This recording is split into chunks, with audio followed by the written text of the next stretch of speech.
Hey everyone, I'm C Games. Welcome to my YouTube channel. Hopefully you're all having a good day.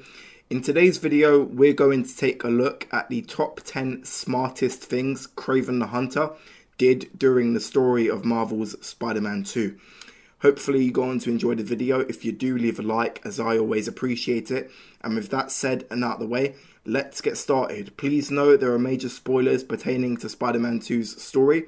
So if you care about that, go back and complete the game and then return to watch the video.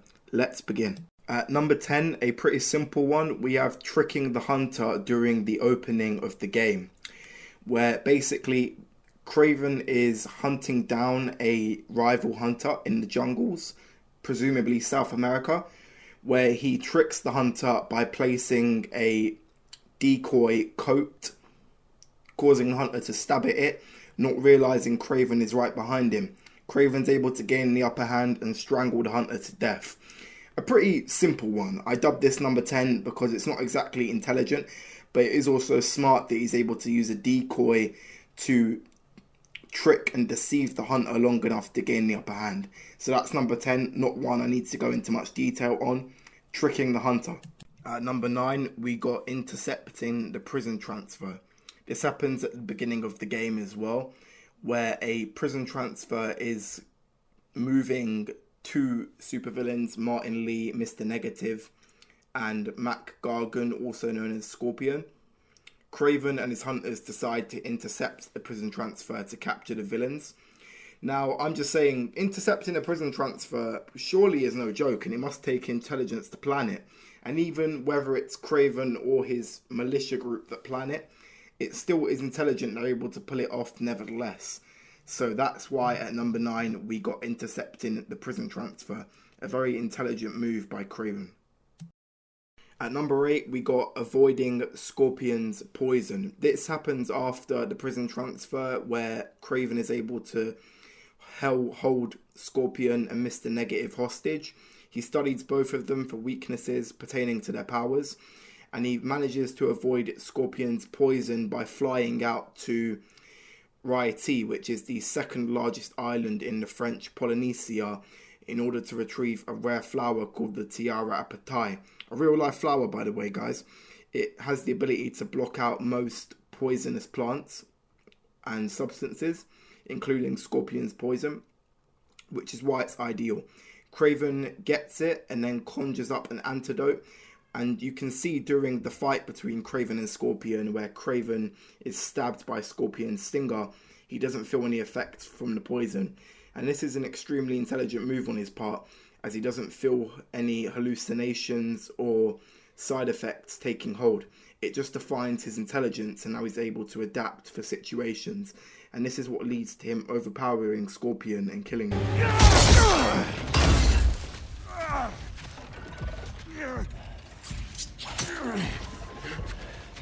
Is this the best you can do?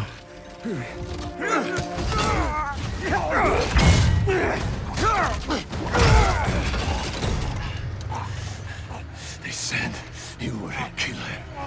Imagine my disappointment.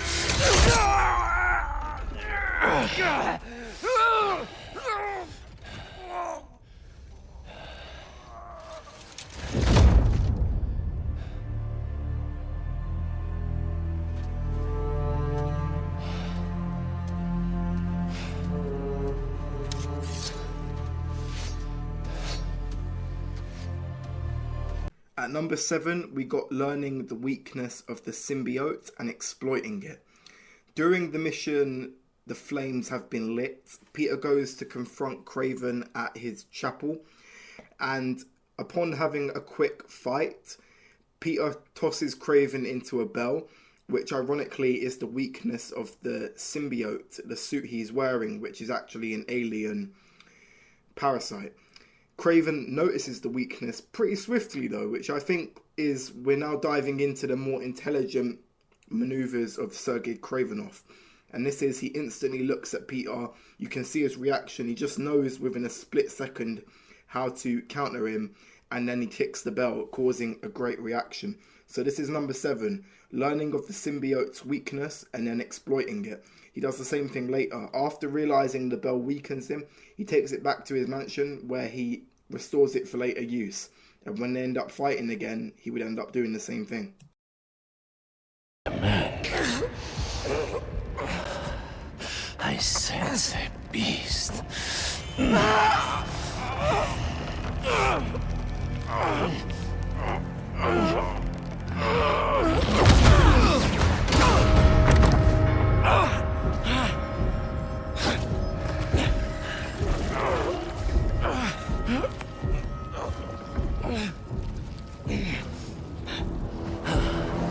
Why don't you set it free? I'm just here to save my friend.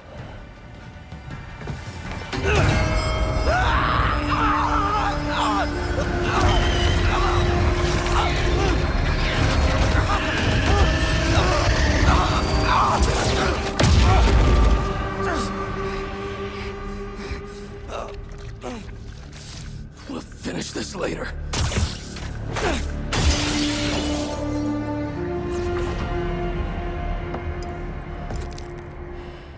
My final hunt.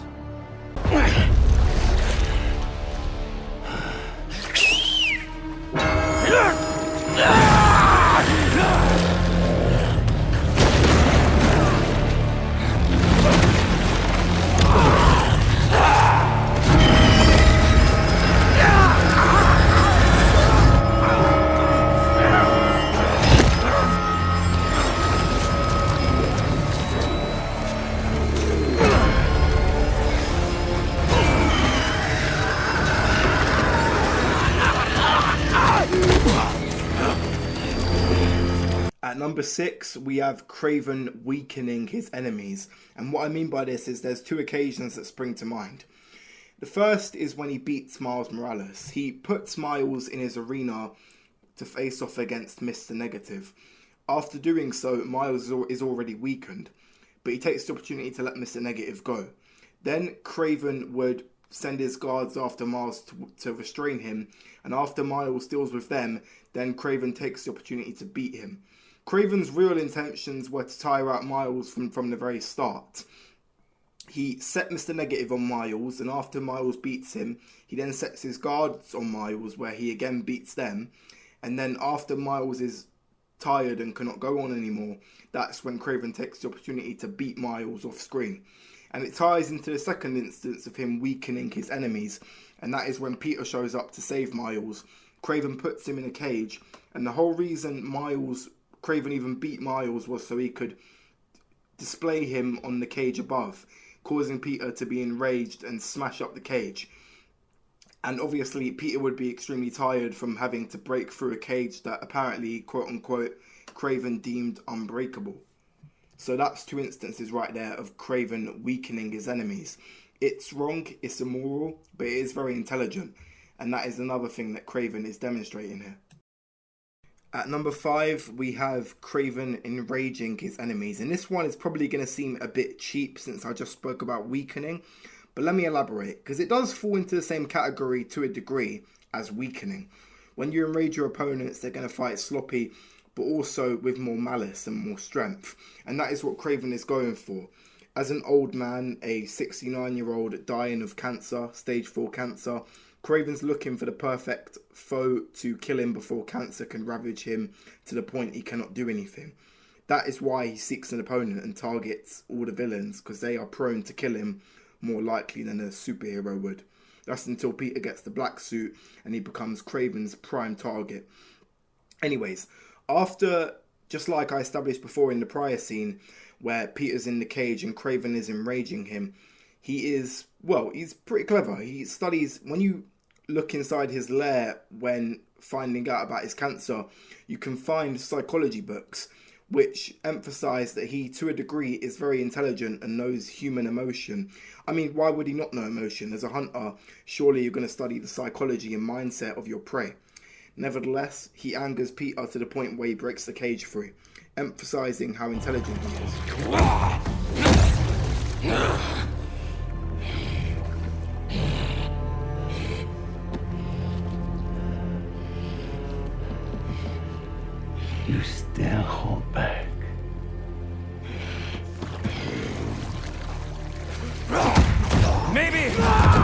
You lack motivation.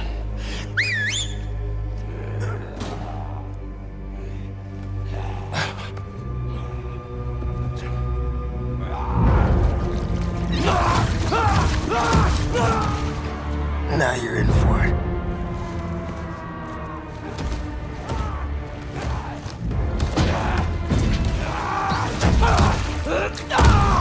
Yes.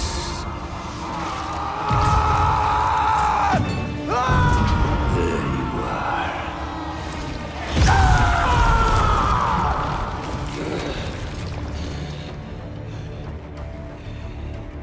At number 4, we got Killing Spider-Man, and this one may actually surprise a lot of you, but obviously it's during the infamous scene of the game where Kraven shoves Mary Jane to the side and then this happens.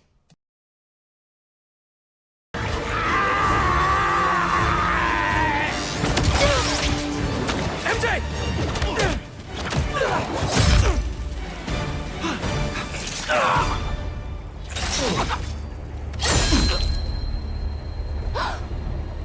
No!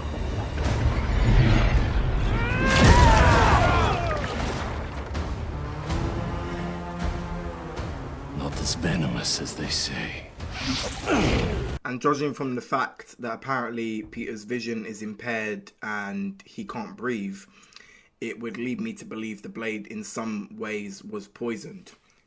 And the worst thing is he actually inevitably ends up dying. And earlier, as we spoke about the symbiote suit, it's only that coming to save his life and clinging on to him that eventually brought him back. And just the whole concept of Kraven, this 70-year-old man, taking down a superhuman 25-year-old is pretty mind-blowing and does define that he has a lot of intelligence to be able to do so.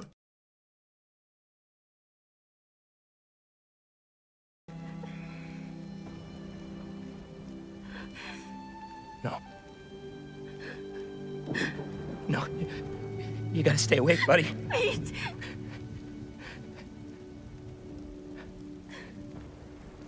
No!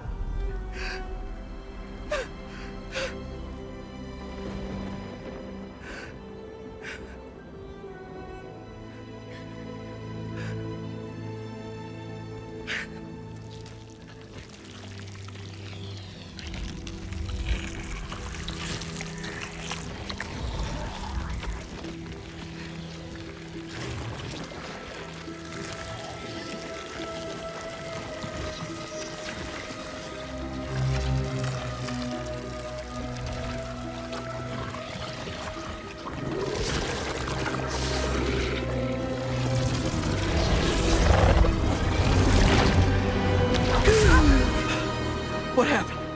At number 3, we got one that I know is going to confuse a lot of people, but we have Kraven always choosing the battlefield.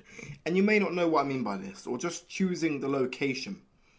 Did you notice how in every single fight you have with Kraven, he's always the one to choose the location, or a majority of them anyway.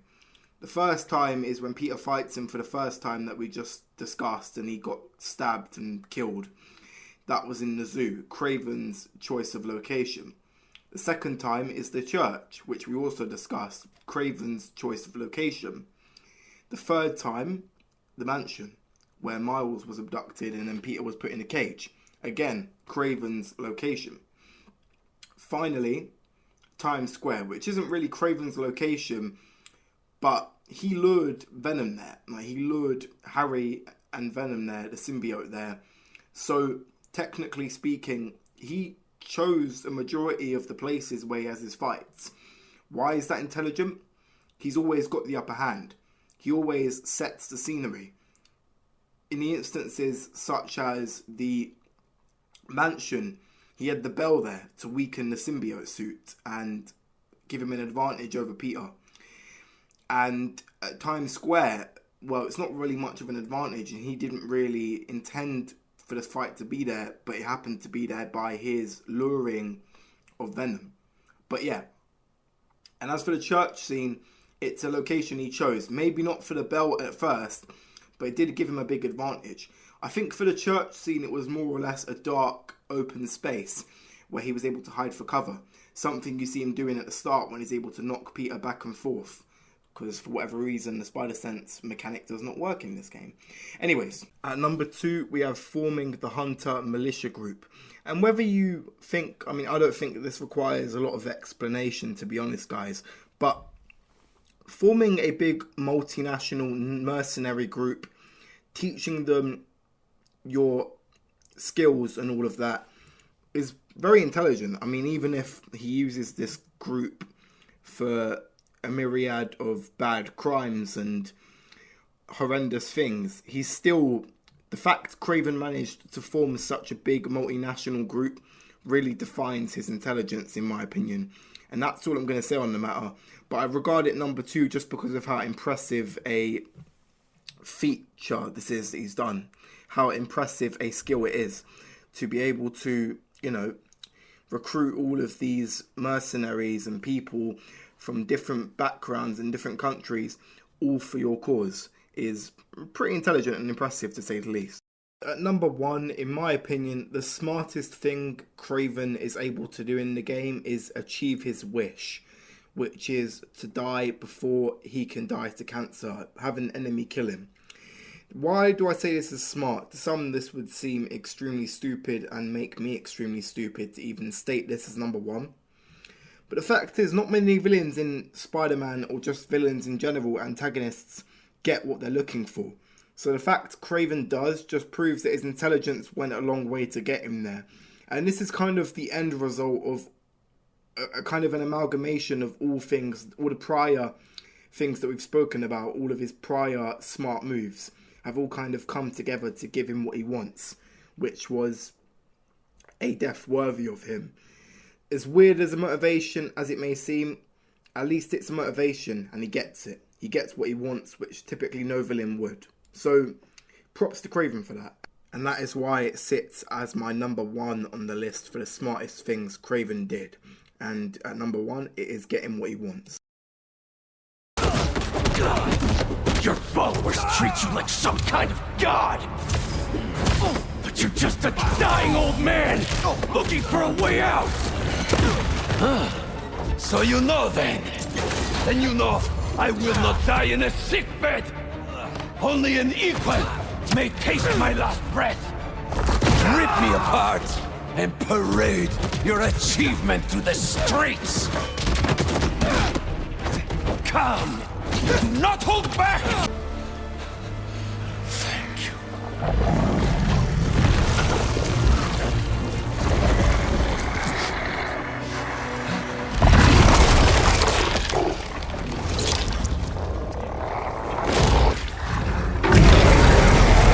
With that said, that is the top 10 smartest things Kraven the Hunter did in Marvel's Spider-Man 2. Thank you people for watching. I hope you went on to enjoy. With that said, which I've probably said too many times, I'll see you on the next one. Take care everyone. Peace out.